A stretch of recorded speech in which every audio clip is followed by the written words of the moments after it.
Welcome to the new session of class 7 social studies, and in this session we are going to understand your chapter number 19, that is our state governments.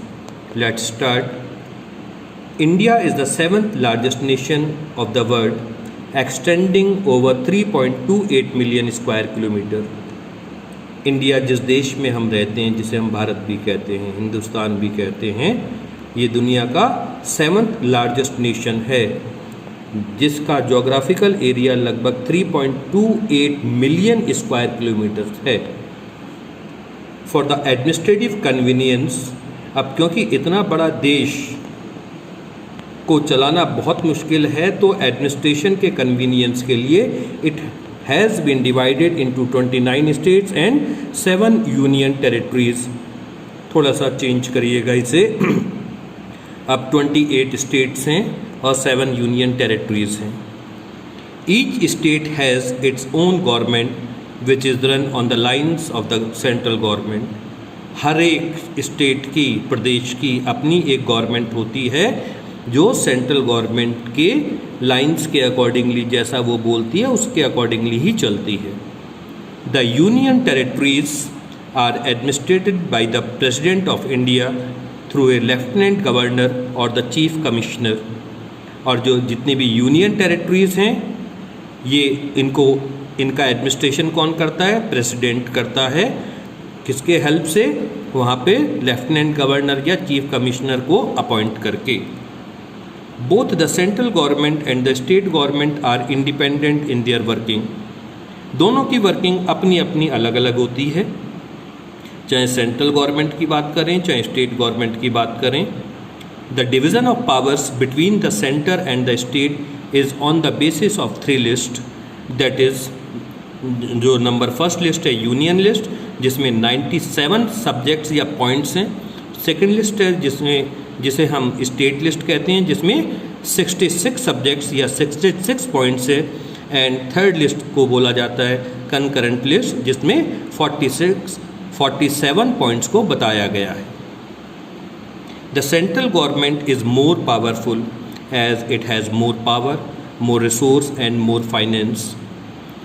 इन दोनों में यदि आप check करें central government और state government में, तो हमेशा जो सेंट्रल गवर्नमेंट है उसे ज़्यादा पावर्स मिलती हैं, क्योंकि उसके पास रिसोर्सेज भी ज़्यादा होते हैं और पैसे भी ज़्यादा होते हैं. The state government has an independent identity and a very important role to play in the Indian federal system. पर इसका मतलब ये नहीं है कि जो स्टेट गवर्नमेंट हैं उनकी पावर्स कम होती हैं. इनकी भी एक अपनी अलग से आइडेंटिटी मानी जाती है और उनको भी बहुत सारी पावर्स मिली हुई हैं. Next topic is the state legislature. In most states the legislature has only one house, that is legislative assembly, जिसे हम हिंदी में विधानसभा भी कहते हैं.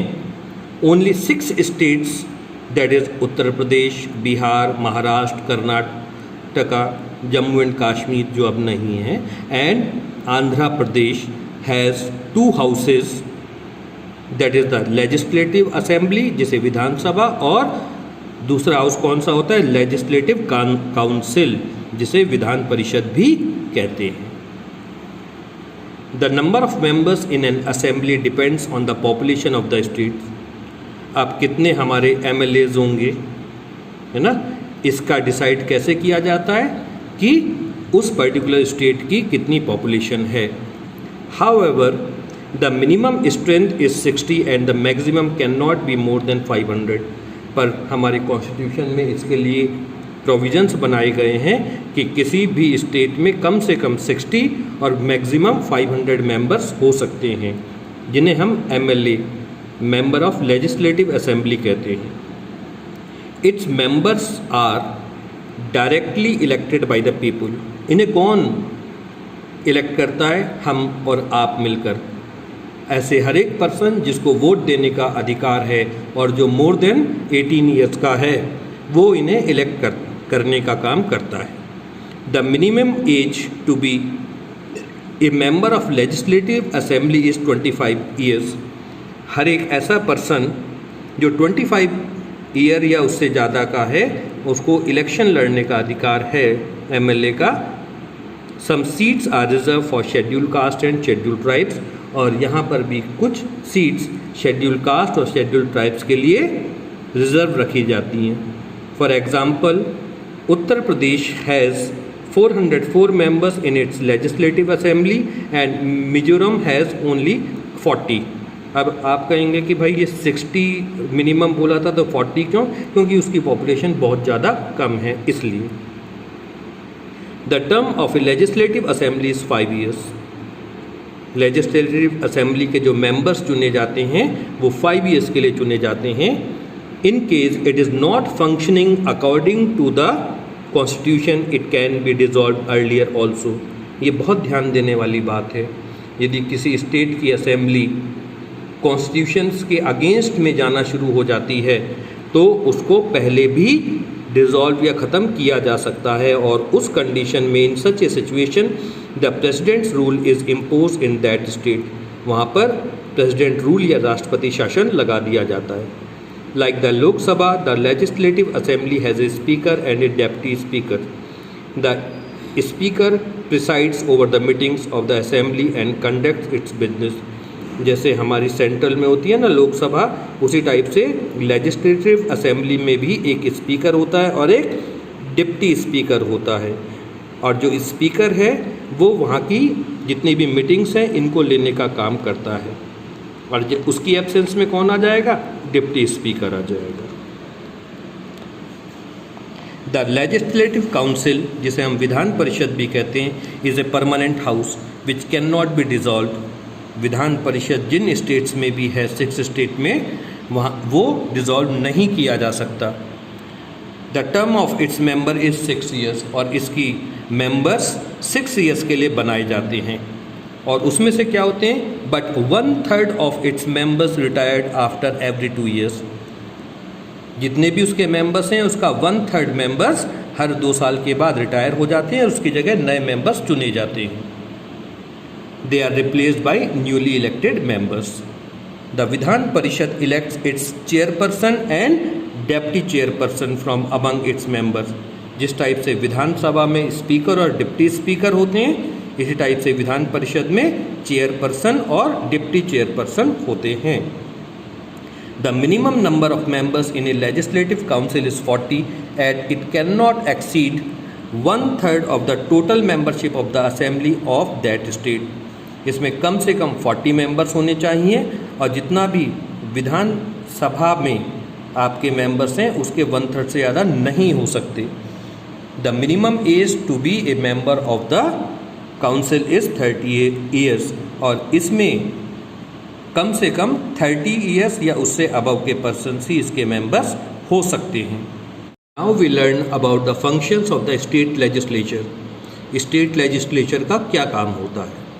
It makes laws for the state on the subject mention in the state list and concurrent list. ये अपने state के लिए लॉज बना सकते हैं जो स्टेट लिस्ट और कंकरेंट लिस्ट में लिखे गए हैं। It passes the annual budget of the state. State legislature अपने स्टेट का बजट पास करता है। बजट का मतलब जो भी इनकम और एक्सपेंडिचर के अनुमान है, फोरकास्ट है, वो लगाता है। It keeps a check on the council of ministers of the state. ये जो मिनिस्टर्स की काउंसिल है उसको देखने का भी काम करता है कि कोई पर्सन सही काम कर रहा है या नहीं काम कर रहा।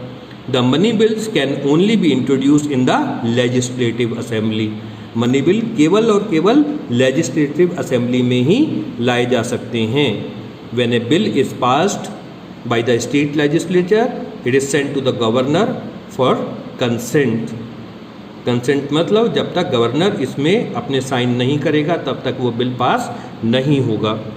The elected members of state the elected members of legislative assembly take part in the election of the president of India along with the elected members of parliament। और जो भी legislative assembly के members होते हैं, MLAs होते हैं, और जब भी भारत में इंडिया में प्रेसिडेंट का इलेक्शन होता है, राष्ट्रपति का चुनाव होता है, तो वहाँ पर भी ये वोट गिरते हैं, और किसके साथ? जो पार्लियामेंट के मेंबर्स हैं इनके साथ।